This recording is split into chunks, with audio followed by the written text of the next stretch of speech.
നമസ്കാരം.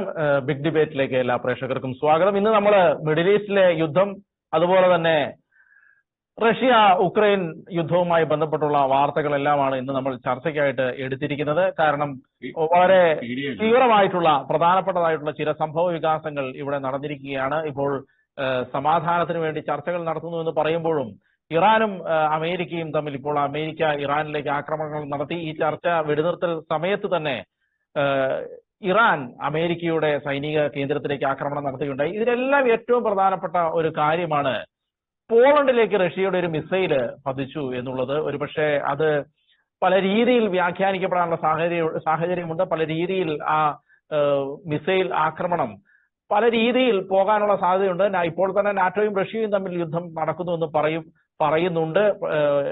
അത് കൂടുതൽ തീവ്രമാകാനുള്ള സാധ്യതയിലേക്ക് ഇത് നീങ്ങുമോ എന്നുള്ളത് ഒരു വലിയ ചർച്ചയായിട്ട് ഇപ്പോൾ അവശേഷിക്കുന്നുണ്ട്. നമ്മളോടൊപ്പം ഇന്ന് ചർച്ചയിൽ പങ്കെടുക്കുന്നത് ഡോക്ടർ അഭിലാഷ് ജി രമേശ്. അദ്ദേഹം വിദേശകാര്യ വിദഗ്ധനാണ്. അതുപോലെ തന്നെ ജർമ്മനിയിൽ നിന്ന് നമ്മളോടൊപ്പം ഇന്ന് ചർച്ചയിൽ ചേരുകയാണ് ജോസ് കുമ്പളവേലിൽ, മാധ്യമപ്രവർത്തകൻ. ഇവർ രണ്ടുപേരുമാണ് ഇന്ന് നമ്മളോടൊപ്പം ചർച്ചയിൽ പങ്കെടുക്കുന്നത്. ആദ്യം ശ്രീ ജോസ് കുമ്പളവേലിൽ, ഞാൻ നേരത്തെ സൂചിപ്പിച്ചതുപോലെ പോളണ്ടിലേക്കുള്ള റഷ്യയുടെ ആക്രമണം നടന്നത്, അതേക്കുറിച്ച് പറയുന്നത് റഷ്യയുടെ KH-101 എന്ന് പറയുന്ന മിസൈലാണ് പോളണ്ടിലേക്ക് പതിച്ചത് എന്നാണ് പറയുന്നത്. അതിന്റെ ദൃശ്യങ്ങളൊക്കെ ഇപ്പോൾ പുറത്തു വന്നിട്ടുണ്ട്. എത്ര തീവ്രമാണ് ഇത് എന്നാണ് നമുക്ക് മനസ്സിലാക്കാൻ കഴിയുന്നത്? കാരണം നമുക്കറിയാം നാറ്റോയുടെ ആ ഒരു നിയമം എന്നാണ് നമുക്കറിയാം. ഒരു രാജ്യത്തെ ആക്രമിച്ചാൽ എല്ലാ രാജ്യങ്ങളും ആക്രമിക്കണം, ഒരുമിച്ച് ചേർന്ന് ആ ശത്രു രാജ്യത്തെ ആക്രമിക്കണം എന്നുള്ള ഒരു നിയമം നിലനിൽക്കുന്നുണ്ട്. അതുപോലെ തന്നെ ഓൾറെഡി എന്തെങ്കിലും ഒരു കാരണം കിട്ടാൻ വേണ്ടി ഇരിക്കുകയാണ് എന്നുള്ള രീതിയിലാണ് അവിടെയുള്ള സംഭവ വികാസങ്ങളും. എത്ര തീവ്രമാണ് ഈ ഒരു സംഭവം എന്നാണ് നമുക്ക് മനസ്സിലാക്കാൻ കഴിയുക? നമസ്കാരം. ഇതിനെപ്പറ്റി പറയുമ്പോൾ ഉക്രൈൻ റഷ്യൻ യുദ്ധത്തിലെ നിർണായക വഴിത്തിരിവാണെന്ന് വേണേ പറയാം. കാരണം കഴിഞ്ഞ ദിവസങ്ങളിൽ പോളണ്ടിൽ പതിക്കേണ്ടിയിരുന്ന വ്യോമാക്രമണ മുന്നറിയിപ്പ് സൈറണുകൾ മുഴങ്ങി അതിന് അവര് ആക്രമണം ഉണ്ടാകും എന്ന് തന്നെ ധരിച്ചിരുന്ന ഒരു സമയമായിരുന്നു. പക്ഷെ അവിടെ ഉണ്ടായില്ല. അതേസമയം റഷ്യ ഉക്രൈന് നേരെ ശക്തമായ മിസൈൽ ആക്രമണങ്ങൾ നടത്തിയതിന്റെ തൊട്ട് പിന്നാലെയാണ് പോളണ്ടിലേക്ക് മിസൈലുകൾ വ്യോമാതിർത്തി ലംഘിച്ച് എത്തും എന്ന് തന്നെ മുന്നറിയിപ്പ് നൽകിയത്.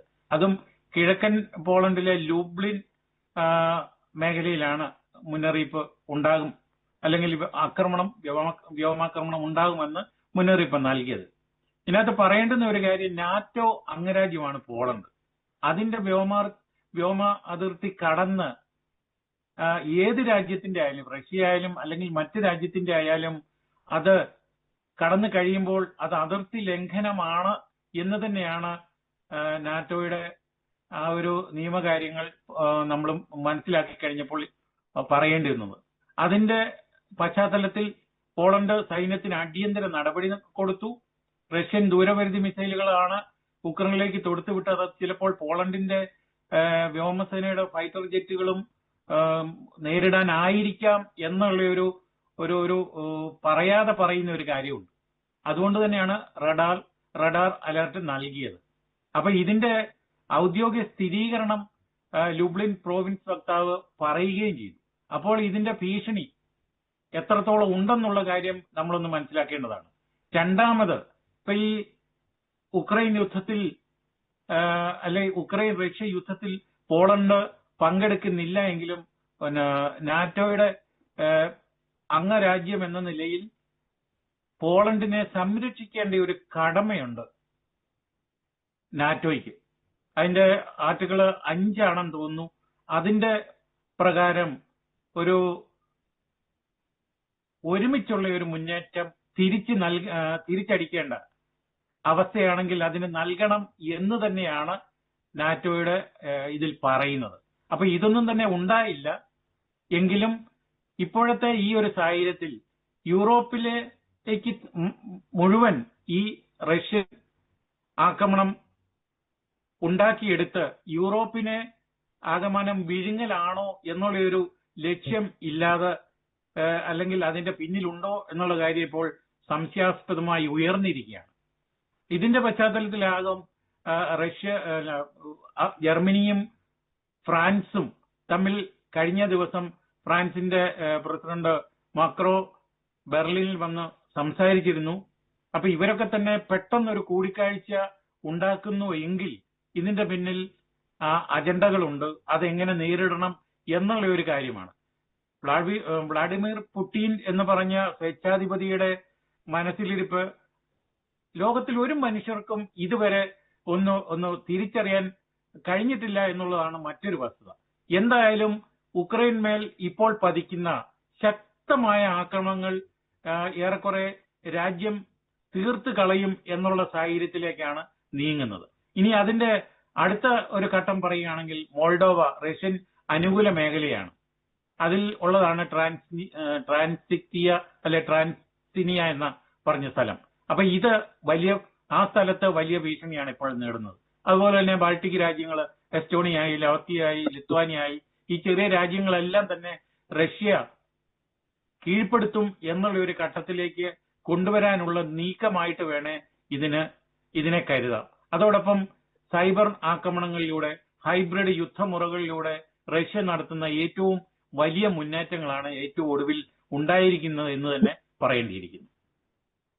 ഡോക്ടർ അഭിലാഷ് ടി രമേശ്, നമ്മളിപ്പോൾ ആദ്യം പോളണ്ടിന്റെ ഭാഗത്തുകൂടെ പോയിട്ട് നമ്മൾ മിഡിൽ ഈസ്റ്റിലേക്ക് വരാം എന്ന് വിചാരിച്ചതിന്റെ കാരണം തന്നെ കഴിഞ്ഞ ദിവസം ഇറാന്റെ ഒരു കപ്പലിന് നേരെ ഉക്രൈന്റെ ആക്രമണം ഉണ്ടായിരുന്നു. അപ്പോൾ ആ ആക്രമണത്തിന് ശേഷം ഒരു മിസൈൽ എന്ന് വെച്ചാൽ വലിയ സ്ഫോടന ശേഷിയില്ലാത്ത ഒരു മിസൈൽ ഉക്രൈന്റെ ഏതെങ്കിലും തുറമുഖത്തിലേക്ക് അയക്കാം എന്നുള്ള ഒരു തീരുമാനത്തിൽ ഇറാൻ എത്തുകയും പിന്നീട് നയതന്ത്ര ചർച്ചകളിലൂടെ അത് വേണ്ട എന്ന് തീരുമാനിക്കുന്ന ഘട്ടത്തിലേക്ക് എത്തി എന്നൊക്കെയുള്ള റിപ്പോർട്ടുകൾ പുറത്തു വരുന്നത്. എനിക്ക് തോന്നുന്നു ആ സമയത്ത് IRGC ഒരു കണക്ക് പുറത്തുവിട്ടിരുന്നു. 50,000 ഖൈബർ ഷെക്കൻ മിസൈൽസ് അതിന്റെ റേഞ്ച് 2450 ആണ്. അതിന്റെ സ്ഫോടന വാർഹെഡിന്റെ ശേഷി എന്ന് പറയുന്നത് 550 കിലോഗ്രാമാണ്. അപ്പൊ അങ്ങനെയുള്ള ഒരു റിപ്പോർട്ട് ഇറാൻ ആ സമയത്ത് തന്നെ പുറത്തുവിട്ടിരുന്നു. അതൊരു കോയിൻസിഡന്റലാണ് എന്നൊക്കെ പറയുന്നുണ്ട്, അങ്ങനെ പറയുന്നുണ്ട്, പല കാര്യങ്ങളും പറയുന്നുണ്ട്.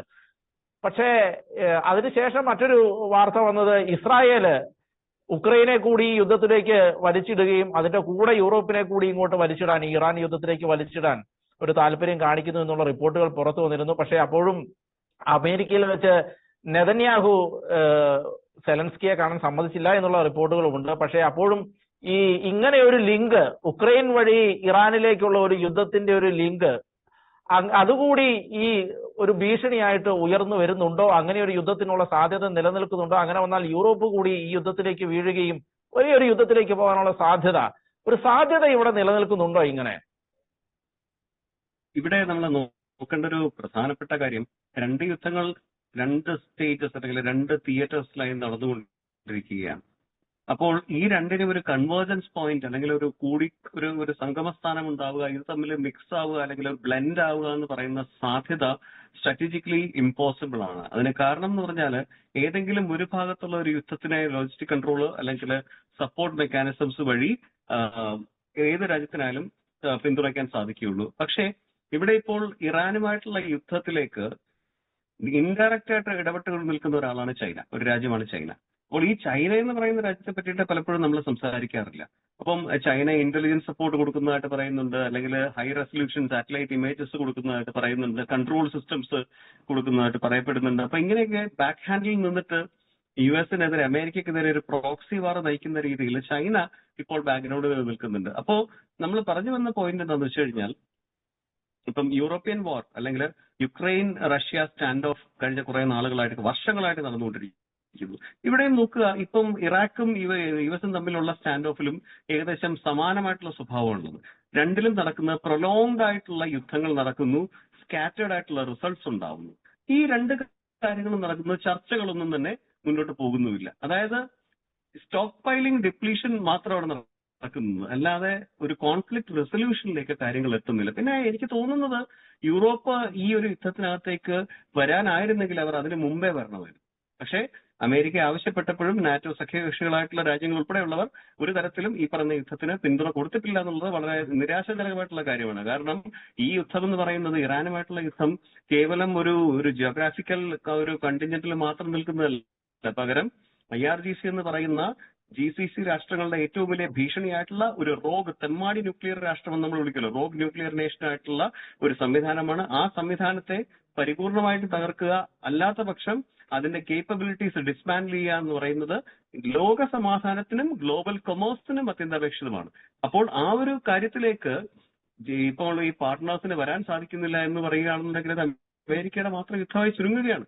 ഇത് കേവലം അമേരിക്കയുടെ യുദ്ധമല്ല, പകരം ലോകത്തിന്റെ അല്ലെങ്കിൽ ഈ പറയുന്ന ഗ്ലോബൽ കൊമേഴ്സിന്റെ നിലനിൽപ്പിന് വേണ്ടിയിട്ടുള്ള ഒരു യുദ്ധമായിട്ട് ഒന്നുകിൽ പരിണമിക്കണം. അല്ലാത്ത പക്ഷം ഇതിങ്ങനെ നമ്മൾ പറയുമല്ലോ, ഈ കനൽ കത്തുന്ന പോലെ ഇങ്ങനെ കത്തിക്കൊണ്ടിരിക്കും. കാരണം ഹോർമുസ് എന്ന് പറയുന്ന ഒരു ചോക്ക് പോയിന്റിൽ വെച്ചിട്ട് ഗ്ലോബൽ കൊമേഴ്സ് വരിഞ്ഞു മുറുക്കപ്പെട്ടിരിക്കുകയാണ്.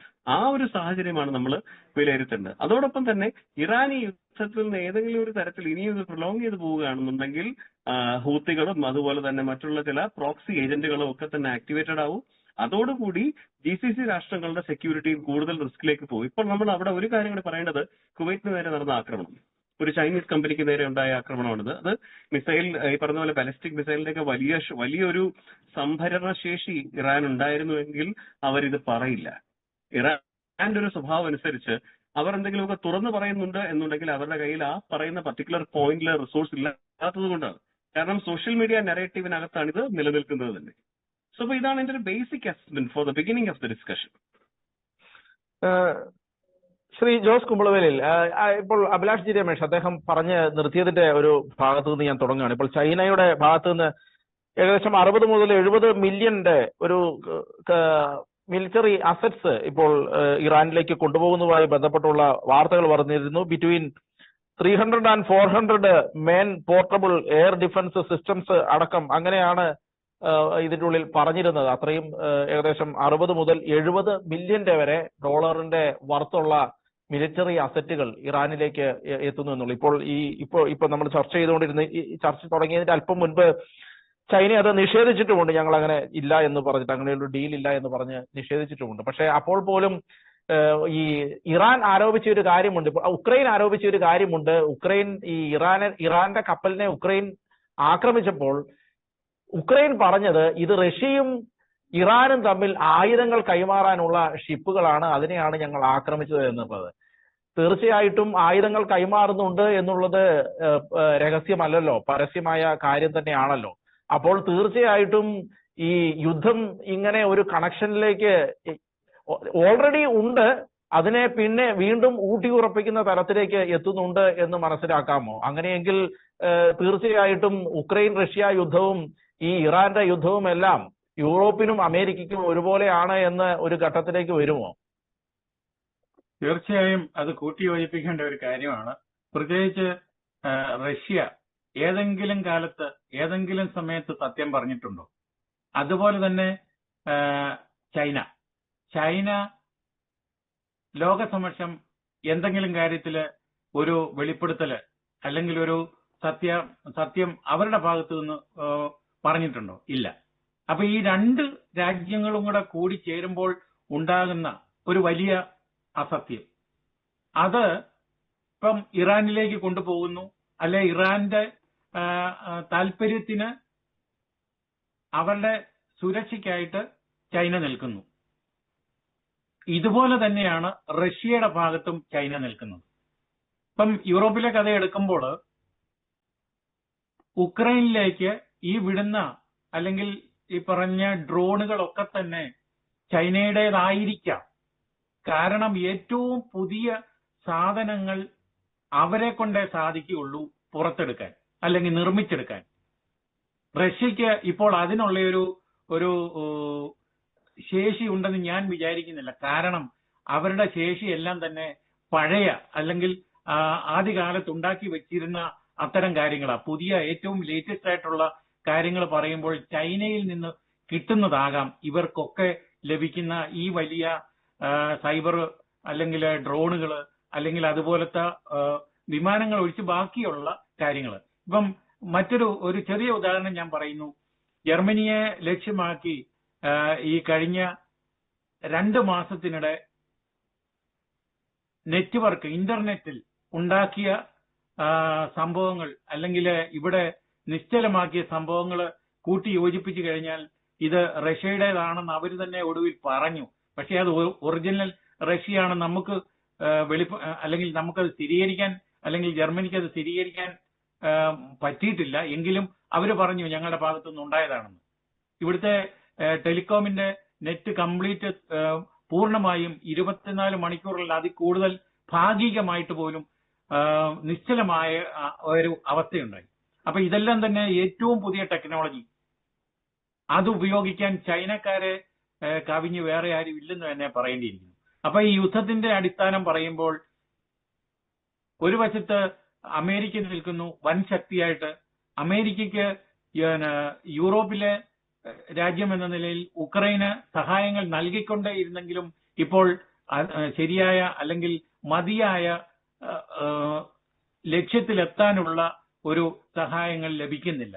അത് സാമ്പത്തികമായിട്ടുള്ള കാര്യമാണ്. രണ്ടാമത് ഇപ്പം ഇറാന് എതിരെ തിരിച്ചടിക്കാനായിട്ട് ട്രംപ് അതെപ്പോഴും സമ്മർദ്ദ തന്ത്രത്തിലൂടെ നടത്തി വരുന്ന ഒരു കാര്യമാണ് ട്രംപിന്റെ ഭാഗത്ത്. അത് ഇന്ന് രാവിലെ പറയുന്നതല്ല, ഉച്ചയ്ക്ക് പറയുന്നത്. അപ്പൊ മാറ്റി മാറ്റി പറയുമ്പോൾ തന്നെ അവിടെ എന്ത് വേണം എന്നുള്ള ഒരു സ്ഥിരത ഇല്ലാത്ത അവസ്ഥയിലാണ് ഈ അമേരിക്കയുടെ നിൽപ്പ്. അപ്പൊ ഇറാൻ കഴിഞ്ഞ ദിവസം ഇന്ന് രാവിലത്തെ റിപ്പോർട്ടുകളൊക്കെ തന്നെ നോക്കിക്കഴിഞ്ഞാൽ കുവൈറ്റിലേക്ക് ആഞ്ഞടിച്ചപ്പോൾ ഉണ്ടായ അതിൽ തന്നെ അമേരിക്കയെ ലക്ഷ്യമാക്കിയായിരുന്നു ചെയ്തതെങ്കിൽ അമേരിക്കയുടെ ഒരു ചെറിയ വീഴ്ചയാണ് അവിടെ ഉണ്ടായിരിക്കുന്നത്. അതുകൊണ്ട് തന്നെ ഈ യുദ്ധങ്ങൾ മുന്നോട്ട് പോവുകയാണെങ്കിൽ, പാരലായിട്ട് മുന്നോട്ട് പോവുകയാണെങ്കിൽ ഇത് ആഗോള തലത്തിൽ ഒരു വലിയ പ്രശ്നമല്ല, യുദ്ധമായിട്ട് തന്നെ മാറും എന്ന് തന്നെ പറയാം. എന്നാൽ അത് എപ്പോൾ ആരിതിൽ കൂടുതലായിട്ട് ചേരും എന്നുള്ള കാര്യം നമുക്കിപ്പോൾ പ്രവചിക്കാനാവില്ല. പ്രത്യേകിച്ച് നാറ്റോ ആണെങ്കിൽ ഇപ്പോൾ ഏറ്റവും സൈലന്റ് ആയിട്ടിരിക്കുന്ന ഒരു സമയമാണ്. പോളണ്ടിനെതിരെ അല്ലെങ്കിൽ പോളണ്ട് മുന്നറിയിപ്പ് നൽകിയിട്ടും നാറ്റോയുടെ ഭാഗത്തു നിന്നോ നാറ്റോയുടെ സെക്രട്ടറി ജനറൽ മാർക്ക് റൂട്ടെ അദ്ദേഹം പോലും ഒരു പ്രസ്താവന പോലും ഇറക്കിയിട്ടില്ല. ഇനി ജർമ്മനിയും അതിനെപ്പറ്റി മിണ്ടിയിട്ടില്ല. പക്ഷേ ജർമ്മനിയും ഫ്രാൻസും തമ്മിൽ കൂടിച്ചേർന്നിട്ടുള്ള എന്തോ ഒരു രഹസ്യം ഈ കഴിഞ്ഞ ദിവസം അവർ തമ്മിൽ ഉണ്ടാക്കിയെടുത്തെന്നുള്ള ഇവിടുത്തെ മാധ്യമങ്ങൾ ചെറുതായിട്ടൊന്ന് സൂചിപ്പിച്ചിട്ടേ ഉള്ളൂ. അതെന്താണെന്ന് ഇതുവരെ പുറത്തു വന്നിട്ടില്ല. അപ്പൊ ഇതൊരു ആഗോള തലത്തിലേക്ക് നീക്കാനുള്ള ഒരു സാഹചര്യം ഒരുമിച്ച് നിന്ന്, അതായത് റഷ്യയും ചൈനയും മാറ്റിയെടുത്താൽ അതിശയിക്കേണ്ടതുമില്ല. ഡോക്ടർ അഭിലാഷ് ടി രമേശ്, ഇനി നമ്മൾ നേരെ ഇറാനിലേക്ക് വരികയാണെങ്കിൽ എനിക്ക് തോന്നുന്നു കഴിഞ്ഞ തിങ്കളാഴ്ച ഈ JD വാൻസിന്റെ ഓഫീസിൽ നിന്ന് പാകിസ്ഥാനിലേക്ക് ഒരു ഡെലിഗേഷൻ എത്തിയെന്നും അവര് അസീം മുനീറുമായിട്ട് ചർച്ചകൾ നടത്തിയെന്നും അതിനുശേഷം ചർച്ച നടത്താൻ വേണ്ടി പാകിസ്ഥാനിൽ നിന്നും ആളുകൾ ഇറാനിലേക്ക് പോയി എന്നും ഇറാൻ അവരുടെ ഡിമാൻഡുകൾ കൃത്യമായി വെച്ചു. അതുപോലെ തന്നെ പുതിയ ഖമനേയി മോജ്തബ ഖമനേയി അദ്ദേഹവുമായിട്ട് ചർച്ചകൾ നടത്തിയെന്നും പറയുന്നു. അതിനുശേഷം അമേരിക്കയ്ക്ക് ഈ ഖത്തറും പാകിസ്ഥാനും ഒരു മെസ്സേജ് കൊടുത്തത് യുദ്ധം മുന്നോട്ട് പോയി കഴിഞ്ഞാൽ ഇറാൻ ഒരുപക്ഷെ കൂടുതൽ തീവ്രമായി പ്രതികരിക്കാൻ സാധ്യതയുണ്ട്. അപ്പോൾ അമേരിക്കയ്ക്കും തീവ്രമായി പ്രതികരിക്കേണ്ട സാഹചര്യം ഉണ്ടാകും. അതുകൊണ്ട് ചർച്ചകളിലേക്ക് ഇപ്പോൾ ഉള്ള ഒരു നേർത്ത വാതിൽ ഉണ്ട്, അത് അടയുന്നതിന് മുൻപ് ചർച്ചകൾ നടത്തണം എന്ന് പറഞ്ഞതിന്റെ അടിസ്ഥാനത്തിലാണ് യുദ്ധം അമേരിക്ക ആക്രമണം നിർത്തിയത് എന്നുള്ള ഒരു റിപ്പോർട്ട് പുറത്തു വന്നായിരുന്നു. എങ്ങനെ മനസ്സിലാക്കാം ഈ യുദ്ധം മുന്നോട്ട് തന്നെ ഇങ്ങനെ പോകാനുള്ള സാധ്യതകളാണ് നിലനിൽക്കുന്നത്? കാരണം അമേരിക്ക വെച്ച ഡിമാൻഡുകൾ, ഇറാൻ അതിനു മുൻപ് വെച്ച ഡിമാൻഡുകൾ ഇതൊക്കെയായിരുന്നു. എന്ന് വെച്ചാൽ ആണവായുധത്തെക്കുറിച്ച് അവസാനം സംസാരിക്കാം, അതിനു മുൻപ് ഞങ്ങളുടെ ഫണ്ടുകൾ റിലീസ് ചെയ്യണം, ഹോർമൂസിൽ അമേരിക്ക ഏർപ്പെടുത്തിയ ബ്ലോക്കേഡുകൾ മാറ്റണം, ഇങ്ങനെയൊക്കെയുള്ള കാര്യങ്ങൾ. ഇതെല്ലാം കഴിഞ്ഞു കഴിഞ്ഞാൽ ഞങ്ങൾ നമുക്ക് ഈ ആണവായുധത്തെക്കുറിച്ചുള്ള സംസാരം നടത്താനാണ്. പക്ഷെ അമേരിക്ക പറഞ്ഞു ആദ്യം ആണവായുധത്തെക്കുറിച്ച് സംസാരിക്കണം, അതിനുശേഷം അമേരിക്ക പറയുന്ന രീതിയിൽ, എങ്ങനെയാണോ പറയുന്നത് ആ രീതിയിൽ ഹോർമൂസ് തുറക്കണം, അവിടെ പ്രവർത്തിക്കണം. അതിനുശേഷം അമേരിക്ക പറയുന്ന രീതിയിൽ അനുസരിച്ച് നിന്നാൽ ഇറാന് ഫൈനാൻഷ്യൽ ഫ്രീഡം അതിനനുസരിച്ച് അമേരിക്ക കൊടുക്കും എന്ന്, ഫണ്ടുകൾ കൊടുക്കും എന്ന്. ഇതാണ് രണ്ടുപേരുടെയും സ്റ്റാൻഡുകൾ ഇങ്ങനെയാണ് എന്നാണ് അവസാനം പാകിസ്ഥാൻ ഈ ചർച്ച നടത്തിയ ആളുകൾ റിപ്പോർട്ട് ചെയ്യുന്നത്. എങ്ങനെ പോകും? അമേരിക്ക ഇപ്പോഴും ആക്രമണം ഇന്ന് രാവിലെ നടത്തി, അതിനുശേഷം പിന്നീട് ആക്രമണങ്ങളുടെ റിപ്പോർട്ടുകളൊന്നും കണ്ടില്ല. എങ്ങനെ പോകും ഈ യുദ്ധം?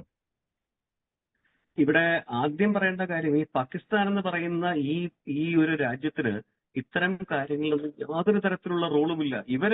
ഇതിനകത്ത് ഈ ഒരു സംഘർഷത്തിനിടയിൽ ഒരു ഏജന്റായിട്ട് നിന്ന്, അല്ലെങ്കിൽ ഒരു കൊറിയർ ബോയ് ആയിട്ട് നിന്നതിന് ശേഷം ഇവരിങ്ങനെ പല കഥകളും മെനഞ്ഞു വിടുന്നുണ്ട്. അതെന്ന് വെച്ച് കഴിഞ്ഞാൽ അന്താരാഷ്ട്ര തലത്തിൽ എല്ലാ തലത്തിലും തകർന്നു നിൽക്കുന്ന ഒരു പാകിസ്ഥാൻ, അവർ അന്താരാഷ്ട്ര തലത്തിൽ എന്തെങ്കിലും ഒരു ഇമേജ് സൃഷ്ടിക്കാനായിട്ട് നടത്തുന്ന ഒരു ശ്രമം മാത്രമാണ്. ആക്ച്വൽ ഡിസ്കഷൻസ് നടക്കുന്നത് ഒമാനീസ് വഴിയാണ്. ഒമാനിലുള്ളവരാണ് ഈ പറയുന്ന ഇറാനും അതുപോലെ തന്നെ യുഎസിനും ഇടയിലുള്ള ഈ ഡിസ്കഷൻസിന്റെ ഒക്കെ ഭാഗമായിട്ടുള്ളത്. അപ്പം ഈ ഡിസ്കഷനില് ഒമാനും ഖത്തറും പാകിസ്ഥാനും കൂടി ട്രയോ ആണ് ചർച്ചകൾ നടത്തിയത് എന്നും പറയുന്നുണ്ട്. അതെ, ഇതിനകത്ത് നമ്മൾ ഈ പാകിസ്ഥാന്റെ ഒരു റോളിനെ പറ്റി കൂടെ ആലോചിക്കും. കാരണം പാകിസ്ഥാൻ തുടക്കം മുതൽ അവസാനം വരെ അമേരിക്കയും ഇറാനും ഒരുപോലെ തന്നെ പാകിസ്ഥാനെ പറ്റി പറഞ്ഞത് ഇവർ വഞ്ചകരാണെന്നാണ്. അതായത് ഇറാന് വേണ്ടിയിട്ടുമല്ല അവരവിടെ പോയത്. അവരവിടെ പോയതെന്ന് വെച്ച് കഴിഞ്ഞാൽ ഈ ചർച്ചയ്ക്കിടയിൽ നിന്നുകൊണ്ട് തങ്ങൾ എന്തോ ഭയങ്കര സംഭവമാണെന്ന് കാണിച്ചുകൊണ്ട് അന്താരാഷ്ട്ര തലത്തിലൊക്കെ നമ്മൾ പറയുമല്ലോ, ഈ വിളിക്കാത്ത സദ്യക്ക് ഉണ്ണാൻ ചെല്ലുക എന്ന് പറയുന്നത്, അതേ സംവിധാനത്തിലാണ് ഈ പാകിസ്ഥാൻ നിലനിൽക്കുന്നത്. അവരുടെ കാര്യങ്ങൾ എന്ന് പറഞ്ഞാൽ നമ്മളിപ്പം ആലോചിക്കേണ്ട പോലും ഒരു ഇഷ്യൂ ആയിട്ട് പാകിസ്ഥാൻ വരത്തില്ല. കാരണം പാകിസ്ഥാന്റെ വാക്കുകൾക്ക് ക്രെഡിബിലിറ്റി എന്നത് ലെവലേശമില്ല. അപ്പോൾ അത്തരം ഒരു രാജ്യത്തിന്റെ ഈ സ്റ്റേറ്റ്മെന്റുകളൊക്കെ വെച്ചാൽ വെറും പൊങ്ങച്ചം മാത്രമാണ്. പിന്നെ പാകിസ്ഥാന്റെയും ഇറാന്റെയും ഒരു പ്രശ്നം എന്ന് വെച്ച് കഴിഞ്ഞാൽ ഇവരിപ്പോഴും വലിയൊരു ഉറക്കത്തിലാണ്. ഈ ഒരു നിദ്ര വിട്ട് അവർ എണീക്കേണ്ട സമയമായിരിക്കുന്നത്. ഇറാനെ സംബന്ധിച്ച് ഇറാന്റെ സോഷ്യൽ മീഡിയ നെറേറ്റീവും ഇറാന്റെ കമ്മ്യൂണിക്കേഷൻ നെറേറ്റീവും ഒക്കെ ചേർന്നുകൊണ്ട് കാണിക്കുന്നു ഇറാൻ എന്തോ ഒരു വലിയ സംഭവമായി നിൽക്കുന്നു എന്ന് തന്നെ. ബേസിക്കലി പറയുകയാണെന്നുണ്ടെങ്കിൽ ഇറാന്റെ കേപ്പബിലിറ്റീസ് വലിയ തോതിൽ ദുർബലമായി കഴിഞ്ഞു. അപ്പോൾ ഇവർക്കിപ്പോൾ ഉള്ളതെന്ന് വെച്ച് കഴിഞ്ഞാൽ ഈ IRGC എന്ന് പറഞ്ഞ് ചിതറിക്കിടക്കുന്ന കുറെ ആളുകൾ നടത്തുന്ന മിലീഷ്യ ലെവലിലുള്ള അറ്റാക്സും അതുപോലെ തന്നെ ഈ ഗൾഫ് രാഷ്ട്രങ്ങളുടെ പരിസര പ്രദേശങ്ങളിലേക്കുള്ള ആക്രമണങ്ങളുമാണ്. അതായത് ഇവരിപ്പോ ഇറാൻ കിണഞ്ഞ് പരിശ്രമിക്കുന്ന എന്താണെന്ന് വെച്ച് കഴിഞ്ഞാൽ എങ്ങനെയെങ്കിലും ഗൾഫ് രാജ്യങ്ങളെ ഇതിലേക്ക് കൊണ്ടുവരണം. അപ്പൊ ഇവിടെ ഒരു ഡെവലപ്മെന്റ് കൂടി നമുക്ക് പറയേണ്ടതുണ്ട്. അമേരിക്കയും സൗദിയും തമ്മിൽ ഒരുമിച്ച് ചേർന്ന്, അതായത് ആദ്യമായിട്ട് ഈ ഒരു യുദ്ധം തുടങ്ങിയതിനു ശേഷം ആദ്യമായിട്ട് യുഎസുമായിട്ട് ഒരുമിച്ച് ചേർന്നതിന് ശേഷം ഇറാഖിലെ പോപ്പുലർ മൊബിലൈസേഷൻ ഫോഴ്സസിനെതിരെ യുദ്ധം അല്ലെങ്കിൽ അറ്റാക്ക് നടത്തുകയുണ്ടായി. Which could be expanded into a greater partnership for anti Iran strikes എന്ന് വേണമെങ്കിൽ നമുക്ക് കാണാൻ പറ്റും. അപ്പോൾ ഇങ്ങനെയൊക്കെ നിൽക്കുന്ന സമയത്ത് ഇറാന്റെ വകയായിട്ട് കുവൈറ്റിന് നേരെയും ബഹ്റിന് നേരെയൊക്കെ നടക്കുന്ന, അതായത് ബഹ്റിനാണ് ഏറ്റവും കൂടുതൽ സഫർ ചെയ്തിട്ടുള്ളതിൽ. അപ്പോൾ ഒരുപാട് ഇത്തരത്തിലുള്ള ആക്രമണങ്ങൾ എന്ന് വെച്ച് കഴിഞ്ഞാൽ അത് അവരെ ടോണ്ട് ചെയ്യുക എന്ന് പറയുന്നത്, നമ്മൾ ഒരാളെ കുത്തി മുറിവേൽപ്പിച്ച് നമ്മളെ പ്രതികരിക്കാൻ പ്രേരിപ്പിക്കുക എന്ന് പറയുന്ന പോലെ ഇവരെ കൂടെ ഡ്രാഗ് ചെയ്യാനുള്ള ഒരു ശ്രമമാണ്. പക്ഷേ GCC തന്ത്രപരമായിട്ടൊരു തീരുമാനം എടുക്കുകയാണെന്നുണ്ടെങ്കിൽ ഈ ഇറാന്റെ ഈ പറയുന്ന ഒരു ശല്യം പരിപൂർണമായിട്ട് ഒഴിവാക്കാനായിട്ടുള്ള എല്ലാ സാധ്യതകളും ഉണ്ട്. അതോടൊപ്പം തന്നെ ഇപ്പോൾ ഈ യുദ്ധത്തിനകത്ത് ഈ നമ്മൾ പറഞ്ഞല്ലോ നേരത്തെ അമേരിക്കയുമായിട്ടുള്ള ഈ ഒരു MOU, ഇറ്റ് ഇസ് ആക്ച്വലി ഒരു പീസ് ഡീല് പോലും അല്ല, അതൊരു മെമ്മോറാണ്ടം ഓഫ് അണ്ടർസ്റ്റാൻഡിംഗ് ആണ്. Based on how Iran behaves, ഇറാന്റെ സ്വഭാവം എങ്ങനെയിരിക്കും, ഇറാന്റെ പ്രതികരണം എങ്ങനെയിരിക്കും, അതിനെ ചൊല്ലി മാത്രം, അതിന്റെ അടിസ്ഥാനത്തിൽ മാത്രം നിലനിൽക്കുന്ന ഒരു സംവിധാനമാണ്. അപ്പോൾ ആ സംവിധാനം കഴിഞ്ഞതിന് മുമ്പത്തെ ആഴ്ചയിൽ തന്നെ തകർന്നു കഴിഞ്ഞു. അതായത് ആ ഒരു MOU ഇറാൻ തന്നെ വയലേറ്റ് ചെയ്ത് കഴിഞ്ഞു. അപ്പോൾ ഇപ്പോഴും അവർ പറയുന്നത് എന്താണെന്ന് വെച്ച് കഴിഞ്ഞാൽ ഞങ്ങൾ ഈ പറയുന്ന ഈ ഒരു സമാധാന സന്ധിക്ക് അല്ലെങ്കിൽ ചർച്ചകൾക്ക് തയ്യാറാണ്, പക്ഷേ ഞങ്ങൾ ഹോർമുസ് വിട്ടുതരില്ല, ആണവായുധത്തെ പറ്റി സംസാരിക്കില്ല, അതുപോലെ തന്നെ എത്രയാണ് 300 ബില്യൺ, നടക്കാത്ത കാര്യമില്ല. ഇതൊക്കെ പറഞ്ഞു കഴിഞ്ഞാൽ ഒരുപക്ഷെ വിശ്വസിക്കുന്നത് നമ്മുടെ നാട്ടിലെ ചില സംസ്ഥാനങ്ങളിലെ കുറച്ച് പേരായിരിക്കും. അല്ലാത്ത ബാക്കി ആളുകളൊന്നും തന്നെ ഇത് സീരിയസ് ആയിട്ട് പോലും എടുക്കുന്നില്ല. അപ്പോ ഈ യുദ്ധത്തിന്റെ പ്രശ്നം എന്താണെന്ന് വെച്ച് കഴിഞ്ഞാൽ ഒരു ഫുൾ ബ്ലോൺ വാർ ആയിട്ട് ഇത് ഒരിക്കലും എക്സ്പാൻഡ് ചെയ്യുന്നില്ല. പകരം ഇത് സ്ട്രക്ചേർഡ് കോൺഫ്ലിക്റ്റ് ആയിട്ട് ചില പോയിന്റ്സിൽ മാത്രം നിൽക്കുകയാണ്. സോ ഇതിനൊരു അവസാനം ഉണ്ടാകണമെങ്കിൽ മുമ്പൊരിക്കൽ ഒരു ചർച്ചയിൽ നമ്മൾ പറഞ്ഞ പോലെ there should be actual change of regime within Iran from the people of Iran. അതിനൊരു റെപ്രസെന്റേറ്റീവ് വേണം. ആ റെപ്രസെന്റേറ്റീവ് സിസ്റ്റത്തിന് മൾട്ടിനാഷണൽ സപ്പോർട്ട് വേണം. അങ്ങനെ വന്നാൽ മാത്രമേ ഈ പറയുന്ന അവശേഷിച്ചിരിക്കുന്ന ഈ സംവിധാനത്തിന്റെ കൺട്രോൾ ഇറാഖിലെ ഒരു പ്രതിപക്ഷത്തിന് അല്ലെങ്കിൽ ഭരണപക്ഷത്തിന് അഗൈൻസ്റ്റ് നിൽക്കുന്ന ഒരു ഗ്രൂപ്പിന് കിട്ടുകയുള്ളൂ. അവിടെ മാത്രമാണ് ഒരു കോൺസ്റ്റിറ്റ്യൂഷണൽ ചേഞ്ച് ഉണ്ടാവുന്നത്. ആ ചേഞ്ചിലേക്ക് പോകുവാനായിട്ടുള്ള ഒരു റിസോഴ്സ് ബിൽഡ് ചെയ്യുവാനായിട്ട് അൺഫോർച്ചുനേറ്റ്ലി ഈ പറയുന്ന അമേരിക്കയ്ക്കായാലും അല്ലെങ്കിൽ മറ്റു രാജ്യങ്ങൾക്കായാലും ഒന്നും സാധിച്ചിട്ടില്ല. അത് ഒരു ഇഷ്യൂ ആണ്. സോ അപ്പം ഈ ഒരു ലീഡർഷിപ്പ് എടുക്കാൻ ആളില്ലാത്തത് കൊണ്ട് മാത്രമാണ് ഈ സെക്കൻഡ് സ്റ്റേജ് ഓഫ് വാറിലേക്ക് ഇത് പോകാത്തത്. അതായത് ബൂട്ട്സ് ഓൺ ദ ഗ്രൗണ്ട് എന്ന് പറയുന്നത്. പിന്നെ അമേരിക്കയിലെ തെരഞ്ഞെടുപ്പ് അല്ലെങ്കിൽ അമേരിക്കയിലെ യുദ്ധത്തിന്റെ പേരിലുള്ള രാഷ്ട്രീയ മുതലെടുപ്പുകൾ ഇതൊക്കെ കൂടെ നമ്മൾ ചേർത്ത് വായിക്കേണ്ടതായിട്ടുണ്ട്. അപ്പൊ എനിക്ക് ഒരു കാര്യം ഒന്നുകൂടി പറയാനുള്ളത് വെച്ചാൽ ഈ പാകിസ്ഥാൻ എന്ന് പറയുന്ന രാജ്യത്തെ നമ്മൾ കണക്കിലെടുക്കുകയേ വേണ്ട. കാരണം അതെന്ന് പറഞ്ഞു കഴിഞ്ഞാൽ ഒരു ഫെയിൽ സ്റ്റേറ്റ് ആണ്. ആ രാജ്യത്തിന് ഒരു തരത്തിലുള്ള അന്താരാഷ്ട്ര ക്രെഡിബിലിറ്റിയും ഇല്ല എന്നുള്ളതാണ് സത്യം.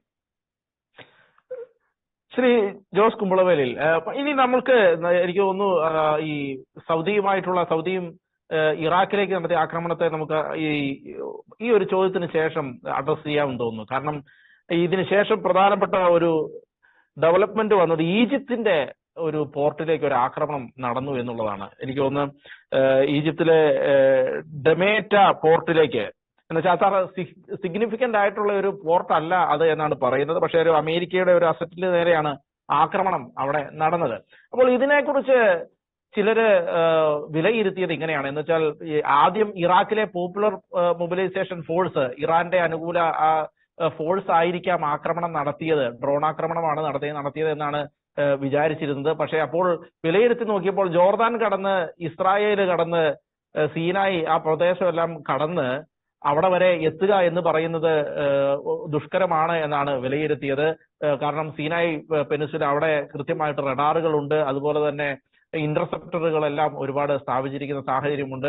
അതുപോലെ തന്നെ ഇത്രയും ഇന്റലിജൻസ് സംവിധാനങ്ങളെ കടന്ന് എങ്ങനെ ഒരു ഡ്രോൺ അവിടെ വരെ എത്തും, അതിനുള്ള കാപ്പബിലിറ്റി ഇവർക്കുണ്ടോ എന്നുള്ള കാര്യങ്ങളിലെല്ലാം സംശയം ഉയർന്നിരുന്നു. പക്ഷെ അപ്പോഴും ഈ കോൺഫ്ലിക്റ്റിൽ ഏറ്റവും ആദ്യമായിട്ട് ഈജിപ്ത് അറ്റാക്ക് ചെയ്യപ്പെട്ടിരിക്കുന്നു എന്നുള്ള ഒരു വസ്തുത അവിടെ നിലനിൽക്കുന്നുണ്ട്. ഇപ്പൊ നമ്മള് ഇറാന്റെ കാർഗോ ഷിപ്പിന് നേരെ ആക്രമണം നടത്തി എന്ന് പറയുന്നത് പോലെ, ആദ്യമായി ആക്രമണം നടത്തി എന്ന് പറയുന്നത് പോലെ തന്നെ ഈജിപ്തിലേക്കും ഒരു ആക്രമണം ഇപ്പോൾ ഉണ്ടായി എന്ന് പറയുന്നു. എന്ത് ആയിരിക്കാം ഇതും സൂചിപ്പിക്കുന്നത്? ഒരു വൈഡർ വാറിനുള്ള സാധ്യതയാണോ?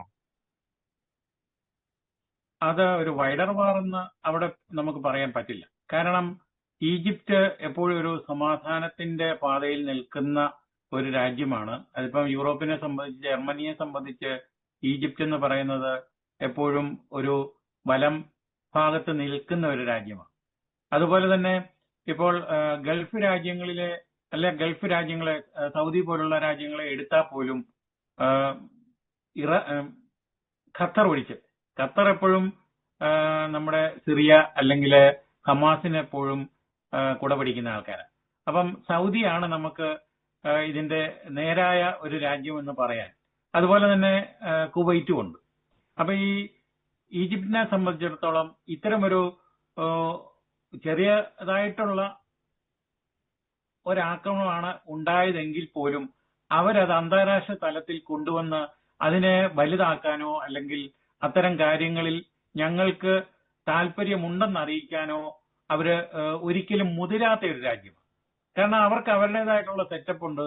ഇനിയും കൂടുതലായിട്ടുള്ള അഭയാർത്ഥികൾ വന്നാൽ പോലും അതിന്റെ 1% അല്ലെങ്കിൽ ഇത്ര ശതമാനം ഞങ്ങൾ സ്വീകരിക്കാം എന്ന് പറയുന്ന ഒരു സഹിഷ്ണുതയുള്ള രാജ്യമാണ്.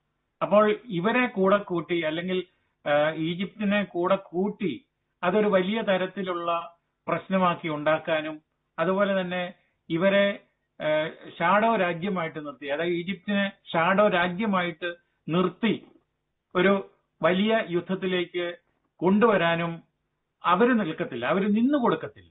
ഞാൻ ഇത് ചോദിക്കുമ്പം ഒരു കാര്യം കൂടി അതിന്റെ ഉള്ളിലുണ്ട്. കാരണം ഈ ഇറാൻ വാറ് തുടങ്ങുന്നതിന് മുൻപാണ് എന്ന് തോന്നുന്നു റഷ്യയിൽ നിന്ന് വന്ന ഒരു സ്റ്റേറ്റ്മെന്റ് ഉണ്ടായിരുന്നു. എന്ന് വെച്ചാൽ നിങ്ങൾ ഉക്രൈനിൽ വെച്ച് നിങ്ങളുടെ ആയുധങ്ങൾ ഉപയോഗിച്ച് ഞങ്ങളെ ആക്രമിച്ചാൽ ഞങ്ങൾ മറ്റ് ഇടങ്ങളിൽ വെച്ച് നിങ്ങളെ ആക്രമിക്കും എന്ന് പറയുന്ന ഒരു സ്റ്റേറ്റ്മെന്റ് പണ്ട് റഷ്യ കൊടുത്തിരുന്നു. അതിന് ആനുപാതികമായിട്ട് എനിക്ക് തോന്നുന്നു ആദ്യത്തെ യുദ്ധം നടന്നപ്പോൾ സൈപ്രസിലേക്കൊക്കെ ആക്രമണം നടത്തിയത്, ബ്രിട്ടീഷ് കേന്ദ്രങ്ങളിലേക്ക് ആക്രമണം നടത്തിയത് എനിക്ക് തോന്നുന്നു റഷ്യ കൊടുത്ത ഏകദേശം 200ഓളം മിസൈലുകൾ കൊടുത്തു എന്നുള്ള റിപ്പോർട്ടുകൾ പുറത്തു വന്നിരുന്നു. ആ മിസൈലുകൾ വെച്ച് ആക്രമണങ്ങൾ നടത്തി ഇറാൻ എന്നൊക്കെ പറയുന്നുണ്ടായിരുന്നു. അപ്പോൾ ഈജിപ്തിന് നേരെ, അതും അമേരിക്കയുടെ അസറ്റിന് നേരെ ഒരു ആക്രമണം നടക്കുമ്പോൾ എവിടെയാണ് നിങ്ങളുടെ അസറ്റുകൾ ഉള്ളത് എങ്കിലും ആക്രമണം നടത്തും എന്നുള്ളൊരു ധ്വനി അതിന്റെ ഉള്ളിൽ ഉണ്ടോ എന്നുള്ള ഒരു സാധ്യത, അങ്ങനെ ഒരു സാധ്യതയുണ്ടോ? അതായത് ഇപ്പം ഈജിപ്തില് അമേരിക്കയുടെ സാന്നിധ്യം ഉണ്ടെന്നുള്ളത് 100% ശരിയാണ്. പക്ഷേ ഈജിപ്തുമായിട്ടൊരു യുദ്ധത്തിന് ഒരിക്കലും ഈ പറഞ്ഞ ഇറാൻ തുനിയത്തില്ല. കാരണം ഈജിപ്തിന് അവരുടേതായിട്ടുള്ള സെറ്റപ്പ് ഉണ്ട്. അത് മറ്റ് രാജ്യങ്ങൾ അവരെ സഹായിക്കുമെന്നുള്ള ഒരു തോന്നല് ഇറാൻ ഉണ്ട് താൻ. അപ്പൊ ഇറാന്റെ നമ്മുടെ പാനലിലുള്ള വ്യക്തി പറഞ്ഞതുപോലെ ഇറാനുള്ള കാര്യങ്ങൾ അവരുണ്ടെങ്കിൽ വിളിച്ചു പറയും. അവരിപ്പോ ഒന്നുമല്ലാത്ത ഒരു സ്റ്റേജിൽ നിൽക്കുന്നു. ഞങ്ങൾക്ക് ഒന്നാമത് അവിടെ ശരിയായ ഒരു അഡ്മിനിസ്ട്രേറ്റീവ് പവറുള്ള ഒരു നേതാവില്ലാത്ത ഒരു സാഹചര്യമാണ്. അതുപോലെ തന്നെ അവരിപ്പം സോഷ്യൽ മീഡിയയിൽ കൂടെ അല്ലെങ്കിൽ അവരുടേതായിട്ടുള്ള മീഡിയയിൽ കൂടെ ഞങ്ങൾ വലിയ പുള്ളികളാണ്, ഞങ്ങളെ തോൽപ്പിക്കാനാവില്ല, അല്ലെങ്കിൽ ആ ഒരു തരത്തിലുള്ള പ്രൊപ്പഗാൻഡ നടത്തുന്നുണ്ടെങ്കിൽ പോലും അത് അവിടുത്തെ സത്യാവസ്ഥ അല്ലെന്ന് തന്നെ പറയണം. അപ്പൊ ഈജിപ്തുമായിട്ട് അത് തമ്മിലൊന്ന് യോജിപ്പിക്കുമ്പോൾ ഒരു കാരണവശാലും ഈജിപ്തിന് നേരെയല്ല അവര് എന്തെങ്കിലും സാധനങ്ങൾ, ഇപ്പം ഡ്രോൺ ആണെങ്കിലും അല്ലെ ചെറിയ മിസൈലുകളാണെങ്കിലും വിടുന്നത്, അത് അമേരിക്കയെ ലക്ഷ്യമാക്കിയ. അപ്പം കൂടുതൽ പ്രകോപനം ഉണ്ടാക്കിക്കൊണ്ട് പറഞ്ഞ ഇറാന്റെ ഭാഗത്ത് നിന്ന് കൂടുതൽ പ്രകോപനം ഉണ്ടാക്കി എടുത്തിട്ട് അത് വലുതാക്കി വഷളാക്കി മൊത്തത്തിൽ കൊണ്ടുവരണം എന്നുള്ള ഒരു ചിന്താഗതി ഉണ്ട്. പക്ഷെ അത് എത്രമാത്രം ഫലപ്രദമാകും എന്നുള്ളത് നമ്മൾ കാണേണ്ടിയിരിക്കുന്ന ഒരു കാര്യമാണ്. പ്രത്യേകിച്ച് ഈജിപ്തിന്റെ ഈ ഒരു അവരുടെ ആ പോക്ക്, ഞാൻ പറഞ്ഞല്ലോ, അവരെപ്പോഴും സമാധാനത്തിന്റെ പാതയിൽ, ഇപ്പം എവിടെയാണെങ്കിലും ഇപ്പം വേണ്ടിടത്ത്, എവിടെയാണെങ്കിലും അല്ല, വേണ്ട സാഹചര്യത്തിൽ വേണ്ടതുപോലെ പ്രവർത്തിക്കുന്ന ഒരു ഭരണം കൂടമാണ് അവിടെയുള്ളത്. അപ്പൊ അവരെ ഇറാന്റെ പാട്ടിലേക്ക് കൊണ്ടുവരാനോ അല്ലെങ്കിൽ ഇറാനുമായിട്ട് കൂടുതൽ വഷളാക്കാനോ അത് സാധിക്കില്ല എന്നാണ് എന്റെ ഒരു കാഴ്ചപ്പാട്. ഡോക്ടർ അഭിലാഷ് രമേശ്, അങ്ങ് നേരത്തെ സൂചിപ്പിച്ച സൗദിയും അമേരിക്കയും ചേർന്ന് ഇറാഖിലേക്ക് പോപ്പുലർ മൊബിലൈസേഷൻ ഫോഴ്സിന് നേരെ ആക്രമണം നടത്തിയതിനെ കുറിച്ച് അങ്ങ് നേരത്തെ പരാമർശിച്ചിരുന്നു. അത് ഇച്ചിരിയും കൂടെ ഡീറ്റെയിൽ ആയിട്ട് ഡിസ്കസ് ചെയ്യണമെന്ന് തോന്നുന്നു. കാരണം അമേരിക്കയുടെ എപ്പോഴത്തെയും ആഗ്രഹമായിരുന്നു മറ്റുള്ള രാജ്യങ്ങൾ കൂടി ഇതിനോടനുബന്ധിച്ച് അങ്ങ് നേരത്തെ സൂചിപ്പിച്ചു യൂറോപ്പ് അടക്കം ഇതിന്റെ ഉള്ളിൽ ചേരേണ്ടതായിരുന്നു ഈ യുദ്ധത്തിലെന്ന്. ഇപ്പോൾ സൗദി ഈ രീതിയിൽ ആക്രമണം, നമ്മൾ ഓർക്കുക, അവിടെ മരിച്ച ആളുകളിൽ ഏകദേശം 20 ആളുകൾ കൊല്ലപ്പെട്ടു എന്ന് പറയുമ്പോൾ അതിന്റെ ഉള്ളിൽ IRGCയുടെ 6ഓളം ഉദ്യോഗസ്ഥരെ കണ്ടുണ്ടായിരുന്നു. അതുപോലെ ഹൂത്തി വിമതരുടെ ഏകദേശം ഒരു വിമത പോരാളി അടക്കം അവിടെ കൊല്ലപ്പെടുന്ന സാഹചര്യമുണ്ട്. എന്ന് വെച്ചാൽ അതിൽ നിന്ന് തന്നെ വളരെ കൃത്യമാണ് എന്താണ് ഉദ്ദേശിച്ചത് എന്നുള്ളത്. അപ്പോഴും സൗദിക്ക് നേരെ നടത്തിയ ആക്രമണം ഞങ്ങളല്ല നടത്തിയത് എന്ന് പോപ്പുലർ മൊബിലൈസേഷൻ ഫ്രണ്ട് അവര് പറയുന്നുണ്ടായിരുന്നു. എങ്കിലും അമേരിക്കയും സൗദിയും ചേർന്ന് അവിടെ ആക്രമണം നടത്തി. അതുപോലെ തന്നെ നമുക്കറിയാം സൗദി ഇപ്പുറത്ത് യമനിലും ഇടപെട്ടുകൊണ്ടിരിക്കുന്നുണ്ട്. സൗദി ഒരു ക്രിയാത്മകമായ യുദ്ധത്തിലേക്ക് ഈ മേഖലയിൽ ഇറങ്ങുകയാണോ? അമേരിക്കയ്ക്കൊപ്പം ഒരു വലിയ പ്ലെയറായി മാറുകയാണോ ഈ മേഖലയിൽ? ഇവിടെ അങ്ങ് പറഞ്ഞ ആ കാര്യം തന്നെയാണ് ഈ പറഞ്ഞ ഇറാൻ IRGC എന്തുകൊണ്ട് ഇല്ലാതാവണം എന്ന ചോദ്യത്തിന്റെ വ്യക്തമായ ഉത്തരം. അതായത് ഇറാഖിൽ PMFന്റെ ആളുകൾ മരിച്ചാലും അവിടെയും ആര് കാണും? IRGC കാണും. ഹൂത്തികൾക്കിടയിൽ നോക്കിയാലും IRGCയുടെ സപ്പോർട്ട് കാണും, ടാക്ടിക്കൽ മിഷൻ ട്രെയിനിങ് കാണും, പരിശീലനം കൊടുക്കുന്ന സംവിധാനങ്ങൾ കാണും. അപ്പം ഈ മേഖലയുടെ പരിപൂർണമായിട്ടുള്ള ദുർബലപ്പെടുത്തലിൽ ഏറ്റവും പ്രധാന പങ്ക് വഹിക്കുന്നത് IRGC ആണ്.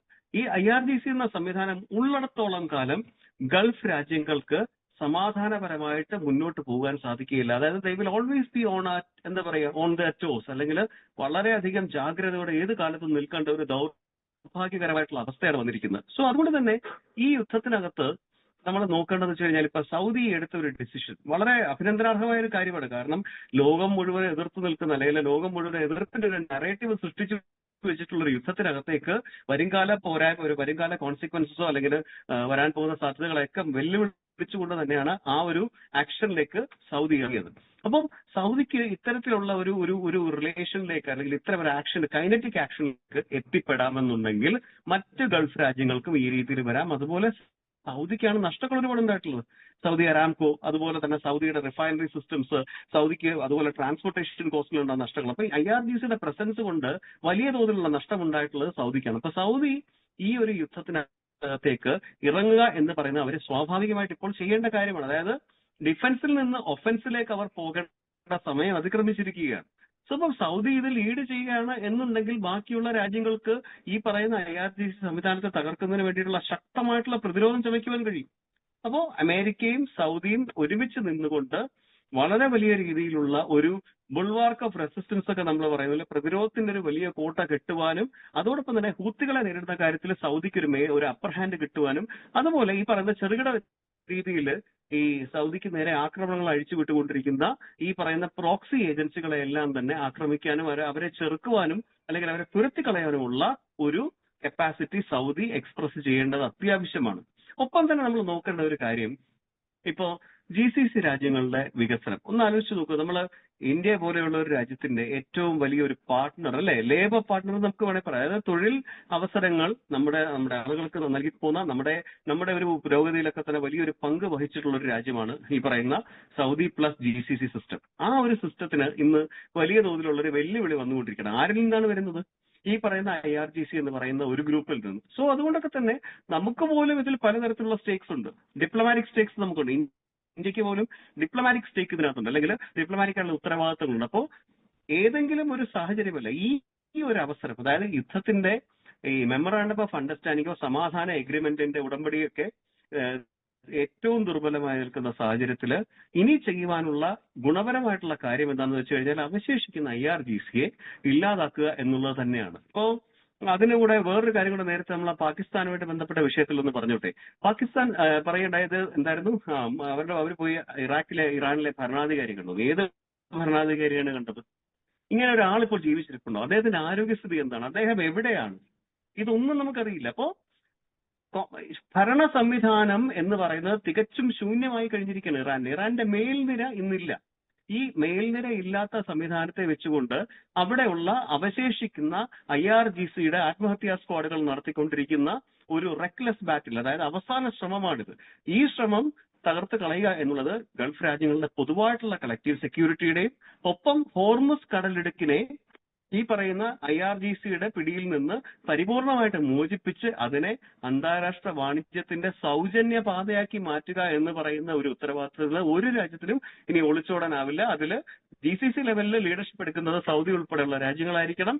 ഒപ്പം ബാക്കി രാജ്യങ്ങൾ അന്താരാഷ്ട്ര തലത്തിലുള്ള നയതന്ത്ര സമ്മർദ്ദം ചെലുത്തുകയും വേണം. അതായത് ഇറ്റ് ഇസ് ടൈം ഈ പറയുന്ന നമ്മൾ ഈ ഒരു ഹെസിറ്റൻസ് ഒക്കെ മാറ്റി വെച്ചതിന് ശേഷം address the elephant in the room. Iran is an issue, IRGC is an issue. ഈ ഇഷ്യൂവിനെ കൃത്യമായിട്ട് അഡ്രസ് ചെയ്യേണ്ട സാഹചര്യമായി കഴിഞ്ഞിരിക്കുകയാണ് എന്നാണ് എന്റെ ഒരു അഭിപ്രായം. അതർവൈസ് എന്ത് സംഭവിച്ചാൽ ഇതൊരു യുദ്ധമായിട്ടില്ല ഇതുവരെ. ഇത് അങ്ങോട്ടും ഇങ്ങോട്ടും മുറിവേൽപ്പിച്ചു കൊണ്ടിരിക്കുന്ന ഒരു സംവിധാനം മാത്രമാണ്. അതുകൊണ്ട് തന്നെയാണ് ഇവിടെ സീസ് ഫയർ വയലേഷൻസും ഉണ്ടാകുന്നത്. നമുക്കറിയാം, ഒരു സമാധാന ഉടമ്പടി ഏത് കാലത്തിലുണ്ടാവുന്നത്?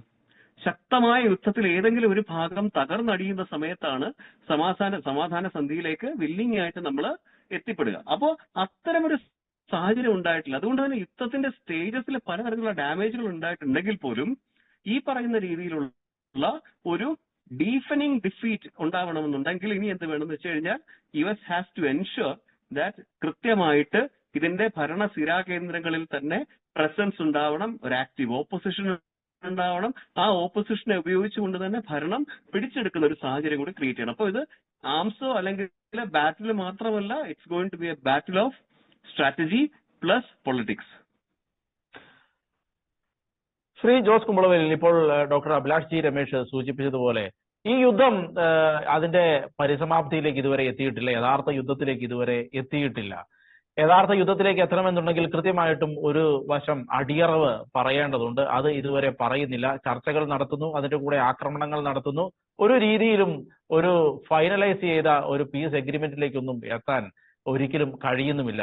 ഇങ്ങനെ പോവുകയാണെങ്കിൽ എനിക്ക് തോന്നുന്നു കഴിഞ്ഞ ദിവസം ബാബേൽ മണ്ഡപ് ഹൂത്തികൾ അവിടം ബ്ലോക്ക് ചെയ്യും എന്ന് പറഞ്ഞപ്പോൾ ഇൻഷുറൻസ് കമ്പനികൾ തന്നെ വാണിംഗ് കൊടുത്തിരുന്നു, കപ്പലുകൾക്ക് ഞങ്ങൾക്ക് ഇൻഷുർ അത് കവർ ചെയ്യുന്നതിന് ബുദ്ധിമുട്ടുണ്ട് എന്നടക്കം അവര് വാണിംഗ് കൊടുക്കുന്ന സാഹചര്യം ഉണ്ടായിരുന്നു.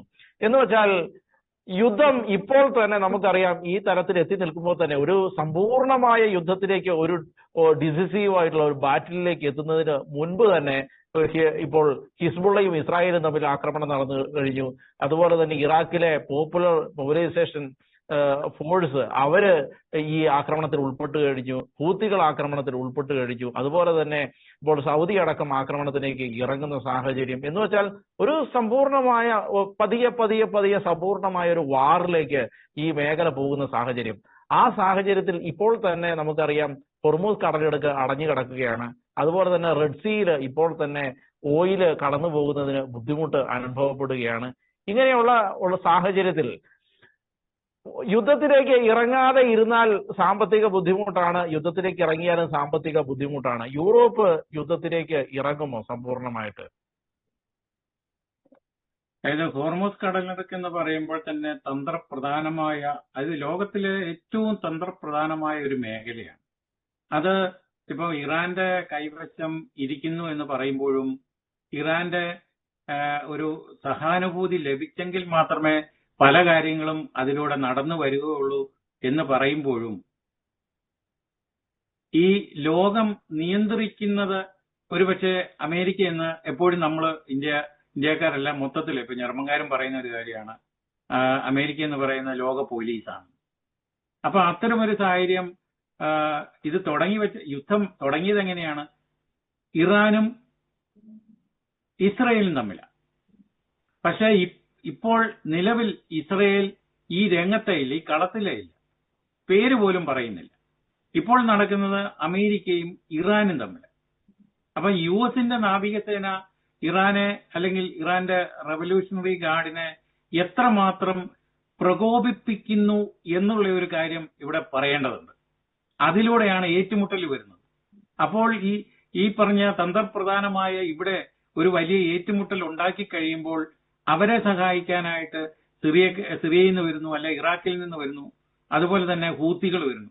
ഹൂത്തികൾ എന്ന് പറയുമ്പോൾ അതൊരു ഒരിക്കലും ഒരു രാഷ്ട്രീയ ലക്ഷ്യമല്ല, അവർക്ക് മത ലക്ഷ്യമാണ് അവർക്കുള്ളത്.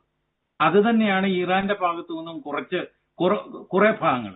അതായത് അതുപോലെ തന്നെ ഹമാസിന്റെ പേര് ഇപ്പം പറയേണ്ട കാര്യമില്ല, ഹമാസിനെയൊക്കെ ഏകദേശമൊക്കെ ഇല്ലാതാക്കി കഴിഞ്ഞു. എന്നാലും അവിടെ ഇവിടെയും ചില കാര്യങ്ങൾ പറയുമ്പോൾ ഈ ഹൂത്തികളുടെ സഹായത്തോടു കൂടി, അത് ചെങ്കടലിൽ കൂടെയാണല്ലോ അവരുടെ എപ്പോഴുമുള്ള ആ ഒരു പ്രകോപനങ്ങൾ ഉണ്ടാകുന്നത്. അതുവഴി നടക്കുന്ന പാശ്ചാത്യ രാജ്യങ്ങളല്ലേ യുഎസ് പോലുള്ള അല്ലെങ്കിൽ യൂറോപ്യൻ രാജ്യങ്ങളുടെ ചരക്ക് കപ്പലൊക്കെ കടന്നു പോകുമ്പോൾ അവരെ ഇല്ലാതാക്കുക, അല്ലെ അവർക്കെതിരെ ഭീഷണി ഉയർത്തുന്നത്, അത് ലോകത്തിൽ ഇപ്പൊ യൂറോപ്പിനെ സംബന്ധിച്ച് അതൊരു വലിയ പ്രശ്നമാണ്. കാരണം ഇവിടേക്ക് വരുന്ന പല സാമഗ്രികളും ഈ തരത്തിലൂടെ കപ്പലിലൂടെ വരുന്നതാണ്. അപ്പൊ അതിന് തടയിടുക എന്ന് പറയുന്നത് ഒരു വലിയ പ്രശ്നം ആയിട്ട് ഇവർ തന്നെ പറഞ്ഞു വെച്ചിട്ടുണ്ട്. യൂറോപ്യൻ യൂണിയൻ തന്നെ പറഞ്ഞിട്ടുണ്ട്, അത് നാറ്റോയും അതിനകത്ത് പറഞ്ഞു വെച്ചിട്ടുണ്ട്. യുദ്ധത്തിനല്ല, ഇങ്ങനത്തെ കാര്യങ്ങൾ ഒരു കാരണവശാലും തടയാൻ പാടില്ല എന്നുള്ളത്. പക്ഷേ പ്രകോപനം ഉണ്ടാക്കാനായിട്ട് ഇവിടെ ഒരു തടസ്സം സൃഷ്ടിച്ചുകൊണ്ട് വീണ്ടും യുദ്ധത്തിലേക്ക് വലിച്ചിഴയ്ക്കാനുള്ള ഒരു സാഹചര്യമാണ് പലപ്പോഴും ഇറാന്റെ ഭാഗത്തുനിന്ന് വരുന്നത്. അത് തന്നെയാണ് ഇറാനെ സപ്പോർട്ട് ചെയ്യുന്ന മറ്റ് സംഘടനകളും, ഇപ്പൊ ഹൂത്തി പോലുള്ള സംഘടനകളും അവരുടെ നിലപാടും അത് തന്നെയാണ്. ഇപ്പൊ ഏതെങ്കിലും തരത്തിൽ അമേരിക്കയുടെ ആ ഒരു പ്രാതിനിധ്യം ഗൾഫിൽ നിന്ന് തന്നെ പിൻവലിക്കണം എന്നുള്ള ഒരു നേരത്തെയുള്ള ഒരു ലക്ഷ്യമുണ്ട് ഇറാന്. അത് എത്രത്തോളം അത് അവരുടെ ഭാഗത്തു നിന്ന് ഉണ്ടാക്കിയെടുക്കാനുള്ള ഒരു ശ്രമമാണ് ഈ പറഞ്ഞ പ്രകോപനങ്ങൾ എല്ലാം തന്നെ.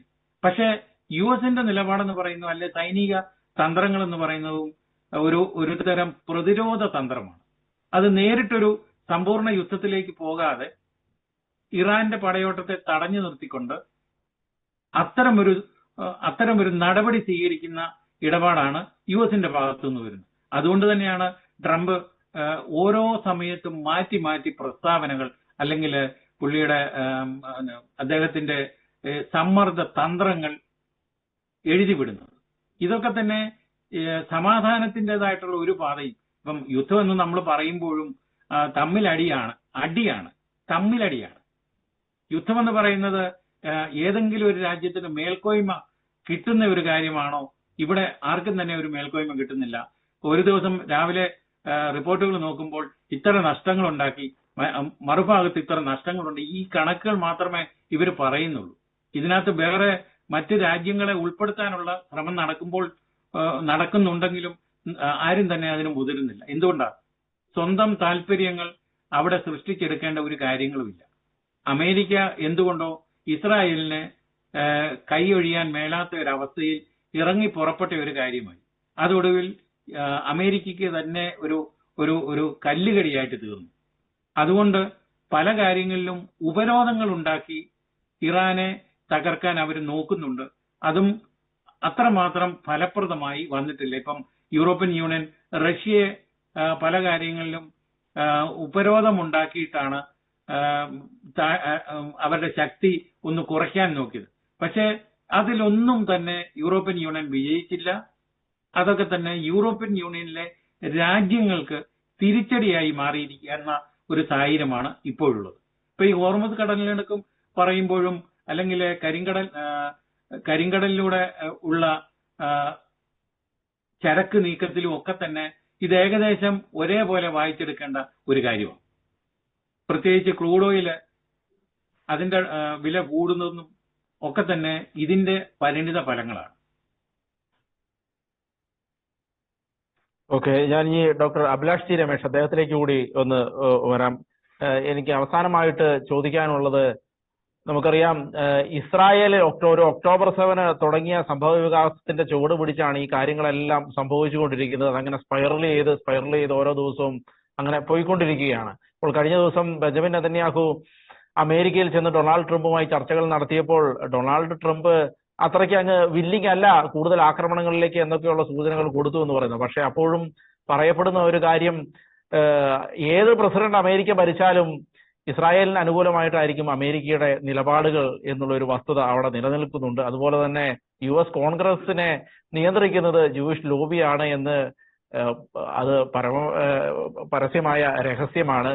ഏകദേശം 94% മീഡിയകളെ അടക്കം നിയന്ത്രിക്കുന്നതും ഇസ്രായേൽ ലോബിയാണ് എന്ന് പറയപ്പെടുന്നുണ്ട്. ഇപ്പോൾ പണ്ട് മുതലേ പറയുമായിരുന്നു ഇറാഖും സിറിയയും ഇസ്രായേലിന്റെ ശത്രുക്കളാണ്, അതുകൊണ്ട് അവരെ കാലക്രമത്തിൽ ഇല്ലാതാക്കുമെന്ന് പറയുമായിരുന്നു. ഇറാഖ് ഇല്ലാതായി, സിറിയ ഇല്ലാതായി. ഈ അടുത്ത് ഇപ്പോ സിറിയ എബ്രഹാം അക്കോർഡുമായി ബന്ധപ്പെട്ട് ഇസ്രായേലുമായി അടുക്കാനുള്ള സാഹചര്യങ്ങളിലേക്ക് എത്തിയിരിക്കുന്നു. ഈ യുദ്ധം മുന്നോട്ട് പോകുമ്പോൾ ഇസ്രായേലിന്റെ നേട്ടങ്ങൾ എത്രത്തോളമായിരിക്കും? നഷ്ടമായിരിക്കുമോ നേട്ടമായിരിക്കുമോ? എങ്ങനെയാണ് നമുക്ക് വിലയിരുത്താൻ കഴിയുക?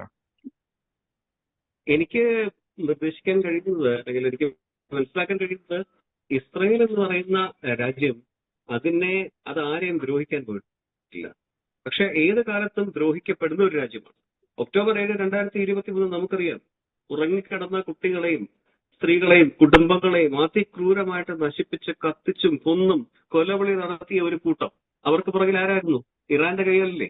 അപ്പം ഇത്രയും കോർഡിനേറ്റഡ് ആയിട്ടുള്ള ഒരു യുദ്ധം നടത്തി ഒരു ആക്രമണം അഴിച്ചുവിട്ടുകൊണ്ട് ഒരു രാജ്യത്തെ അവരുടെ സെക്യൂരിറ്റി പോളിസിയെ വീണ്ടും റീജുവനേറ്റ് ചെയ്യിപ്പിച്ചുകൊണ്ട് അവരെ ഉറങ്ങിക്കിടന്ന സിംഹത്തെ ഉണർത്തി എന്ന് പറയുന്നത് പോലെ ഒരു സാഹചര്യമാണ് ഇസ്രായേലിൽ. 2023 ഒക്ടോബർ 7 നടന്ന ആ സംഭവം തന്നെയാണ് ഇന്ന് ഇത്രയും എത്തി നിൽക്കുന്നത്. ഗാസ എവിടെ പോയി? അല്ലെങ്കിൽ ഹമാസ് എവിടെ പോയി? ഹമാസിന്റെ ലീഡർഷിപ്പ് എവിടെ പോയി? ഇതെല്ലാം തന്നെ തകർത്തെറിയപ്പെടുകയാണ്. ഇസ്രായേൽ ഇപ്പോൾ ഏറ്റവും അവസാനം പോലും ഒരു വീട്ടില് നമ്മൾ ഇടയ്ക്കൊരു വാർത്ത കണ്ടതാണ്. ഒരു വീട് ആക്രമിച്ച സമയത്ത് ഒരു പട്ടിയെ കൊന്ന ഒരു തീവ്രവാദിയെ എലിമിനേറ്റ് ചെയ്തു എന്ന് പറഞ്ഞുകൊണ്ടുള്ള വാർത്തകൾ വരുന്നു. അപ്പൊ അതായത് ഇസ്രായേലിനെ ആക്രമിക്കുന്നതോ അല്ലെങ്കിൽ ഇസ്രായേലിന്റെ സുരക്ഷയ്ക്ക് ഭീഷണിയായിട്ട് നിൽക്കുന്ന സംവിധാനങ്ങളെ, രാജ്യങ്ങളെയല്ല അവർ ആക്രമിക്കുന്നത്. ആ രാജ്യങ്ങളെ ഉപയോഗിച്ചുകൊണ്ട് ഇസ്രായേലിനെതിരെയുള്ള തീവ്രവാദ പ്രവർത്തനങ്ങൾ നടത്തുന്ന, ഇസ്രായേലിനെ നശിപ്പിക്കാൻ നോക്കുന്ന വ്യക്തികളെയും സ്ഥാപനങ്ങളിൽ നിന്ന് ഇസ്രായേലിനെ പ്രതിരോധിക്കുക എന്ന് പറയുന്ന ഒരു സെൽഫ് റെസിസ്റ്റൻസിന്റെ ഡ്യൂട്ടിയാണ് അവരെ നിർവഹിച്ചുകൊണ്ടിരിക്കുന്നത്. അതുപോലെ തന്നെ ഈ ഒരു യുദ്ധത്തിന്റെ ഒരു പരിസമാപ്തിയിൽ ഇനി നമുക്ക് കാണാൻ കഴിയുന്നത് എന്താണെന്ന് വെച്ച് കഴിഞ്ഞാൽ, ഇസ്രായേൽ എന്ന് പറയുന്ന രാജ്യം മിഡിൽ ഈസ്റ്റിന്റെ അല്ലെങ്കിൽ ഗൾഫ് രാജ്യങ്ങളുടെയും ഗൾഫ് മേഖലയുടെയും സെക്യൂരിറ്റിയുടെ പ്രധാനപ്പെട്ട അച്ചുതണ്ടായിട്ട് മാറും, ഒരു ആർക്കിടെക്റ്റായിട്ട് മാറുകയും ഇസ്രായേലിന്റെ തന്ത്രപരമായിട്ടുള്ള സഹകരണത്തിൽ കൂടി മാത്രമേ ഇന്ന് ഗൾഫ് രാജ്യങ്ങളുടെ നിലനിൽക്കുന്ന സമൃദ്ധി അവർക്ക് നിലനിർത്തിക്കൊണ്ട് സുരക്ഷിതത്വം ഉറപ്പുവരുത്തിക്കൊണ്ട് മുന്നോട്ട് പോകാൻ പറ്റുകയുള്ളൂ. ഇത് സൗദി ആയാലും UAE ആയാലും ഒക്കെ തിരിച്ചറിഞ്ഞിട്ടുണ്ട്. അതുകൊണ്ടാണ് പല രീതിയിൽ അവരൊക്കെ തമ്മിൽ സ്ട്രക്ചറൽ അറേഞ്ച്മെന്റ്സ് ഉണ്ടാവുന്നത്, സെക്യൂരിറ്റി സ്ട്രക്ചറൽ അറേഞ്ച്മെന്റ്സ് ഉണ്ടാവുന്നത്. സോ അപ്പം നമുക്ക് വേറൊരു കാര്യം കൂടെ പറയേണ്ടതുണ്ട്. ഇപ്പോ നമ്മളെ കൊല്ലുന്നതാണ് ഒരാളുടെ ജീവിത ലക്ഷ്യം അല്ലെങ്കിൽ നയമെന്ന് പറഞ്ഞു കഴിഞ്ഞാൽ അവരുമായിട്ട് നമ്മൾ എങ്ങനെ സന്ധി ചെയ്യും? ഇപ്പോൾ ഡെത്ത് ടു ഇസ്രായേൽ എന്ന് പറയുന്ന രീതിയിലുള്ള ഒരു മുദ്രാവാക്യം വിളിച്ചുകൊണ്ടിരിക്കുന്ന ഒരു രാജ്യത്തെയോ ആ രാജ്യത്തിന്റെ സംവിധാനത്തെയോ എങ്ങനെ ഇസ്രായേൽ വിശ്വസിക്കും? സോ അപ്പം ആ ഒരു പോയിന്റിൽ നിന്നുകൊണ്ട് നമ്മൾ ആലോചിക്കേണ്ടിയിരിക്കുന്നുണ്ട്. കാരണം ആ രാജ്യത്തിനെതിരെ നടക്കുന്ന ക്രൂരമായിട്ടുള്ള അടിച്ചമർത്തലുകൾക്കെല്ലാം അവര് മറുപടി കൃത്യമായിട്ട് കൊടുക്കുന്നുണ്ട്. അതോടൊപ്പം തന്നെ ആഗോള സമാധാനത്തിലോ അല്ലെങ്കിൽ പശ്ചിമേഷ്യയുടെ സമാധാനത്തിലോ ഏറ്റവും പ്രധാനപ്പെട്ട കണ്ണിയായിട്ട് തന്നെ ഇസ്രായേൽ നിലനിൽക്കും.